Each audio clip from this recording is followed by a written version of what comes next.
so hello guys नमस्कार बंधुসকল आज मैं आपनालोকক এটা কথা शेयर কৰিবলৈ গৈ আছো যেটো मोर पर्सनल लाइफर एक्सपीरियंस है मोर पर्सनल लाइफर एक्सपीरियंसर फाলৰ পৰা आपनालोকৰ লগত शेयर কৰিবলৈ গৈ আছো যেটো মই নিজে গম পাইছো যে বন্ধুসকল প্ৰকৃততে আমি ক্ষীণ হোৱা বা আমি শকত হোৱা সকলো আমাৰ হাততে থাকে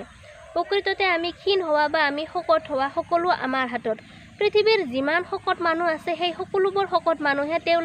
তেওঁলোকৰ বেড হেবিটছৰ ফলতে তেওঁলোকৰ শৰীৰ তেনেকুৱা বনাই লৈছে প্ৰকৃততে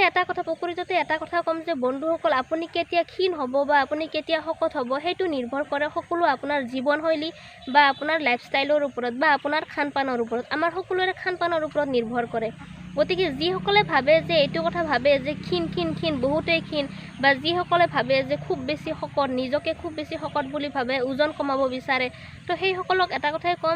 এটা কথা কম বন্ধুসকল যদি আপুনি খোৱা খাদ্য বেছিকৈ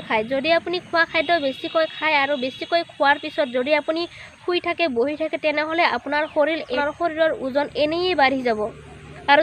যদি আপুনি কিবা এটা কাম কৰি থাকে তেনেহলে আপোনাৰ শৰীৰৰ ওজনটো বেলেন্স হৈ থাকিব